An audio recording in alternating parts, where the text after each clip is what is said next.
just too many rates. Many people had criticized it. I myself have argued for simplification of the system for a long time. The time has come to simply go back, look at the first principles of which rate should be where, and shift it onto that new rate. What we have done is, one, there is a massive efficiency gain, simplified the system. We have lowered most of the taxes, so therefore that effect is there as well. We have been thinking about doing this for quite some time, and work on this is going on. So this Trump tariff issue was only a few weeks old, actually, if you think about it, last couple of months. So, you can't announce a major reform like this without having prepared for a very long period of time. Yesterday, how big is these announcements for the common man, middleman, middle class man, and the MSME, and for the industry? How do you look at it? I think the way to think about this is the following. When we introduced the GST in 2017, our main concern was really shifting the overall system onto this new formulation of GST. And so what we didn't do at that time was to go back and look at which rate was supposed to be at what level based on some first principles thinking. Basically, we shifted it based on what pre-existed. Now, that's not an unreasonable thing to do for a transition, because we wanted to be, simply move on to the new system and cause as little disruption to the economy as possible. Now, after that, we spent several years, obviously, refining the system. We obviously went through the COVID shock, and then afterwards also, we have been fixing them little by little along the way. But the thought began to arise about a year ago that now is the time has come, it's stable, people understand what the system is. We now need to go back to first principles and see why should something be at this level and not at that level. Also, of course, there's been the long-term thing that we had talked about, Sahil, about simplifying it. There's just too many rates. Many people had criticized it. I myself have argued for simplification of the system for a long time. So all of that meant that we decided that, look, the time has come to simply go back, look at the first principles of which rate should be where, and shift it onto that new rate. Now, no longer correlated to what used to exist in the pre-GST period. So this has now been worked out from first principles. One of the important things we have looked at is obviously what are essential goods, what the poor use, what the middle classes use, and so on.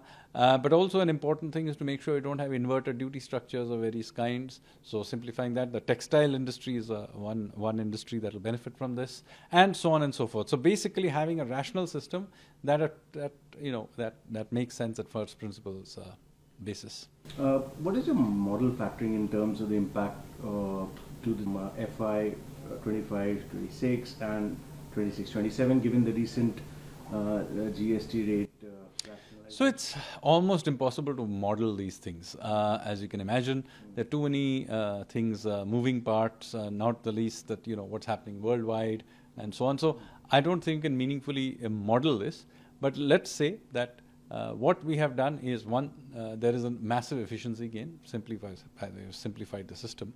We have lowered most of the taxes, so therefore that effect is there as well. So you have lowered the tax slabs in pretty much every case.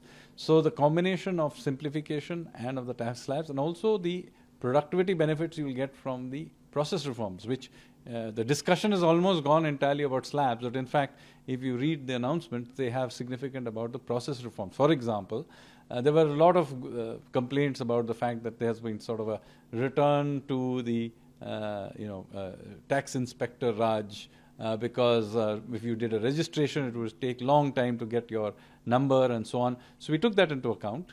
And so now a new system has been put in place where hopefully around about 97% of the people should get their numbers within 3 days. If that doesn't work, we will simplify it further, but I think this will work. And so that is basically the idea. Simplify the system, get rid of the friction wherever possible, and of course the overall lowering of the tax burden. Do you think the GST is going to dilute the pressure from the US tariffs, the situation which is right now looming around across the world? Do you think it's going to dilute? No, I don't think it is correlated to that. first of all, I think the debate is about external tariffs, not internal ones. Secondly, the fact of the matter is we have been thinking about doing this for quite some time, and work on this is going on. So this Trump tariff issue was only a few weeks old, actually, if you think about it, last couple of months. So, you can't announce a major reform like this without having prepared for a very long period of time. So we have been working on it for a long time, and I'm quite glad this is happening. But I don't think you should directly correlate it to any external negotiations on tariffs, etc. Although, of course, in a long-term sense, this is a good thing. If this is good for the economy, it also strengthens our position in the world. Talking about the auto sector, nil and zero GST is going to benefit the common man and middle class, farmers, MSME. How do you see the GST announcement on the auto sector? Want to understand, does this going to benefit the car buyers or no? First of all, so obviously the first round is that for smaller cars and smaller motorcycles. In fact, it's not really small. 350cc for a mobike is pretty big. But anyway, for the cars, for 1200cc for the cars, diesel is I think 1500. But anyway, the point I'm making is that for smaller cars, of course, this lowers it significantly. Even for larger cars, people don't realize that the cars used to not just have the 28%. They also had the compensation cess. Yeah, so if you combine them, they actually go over 40%.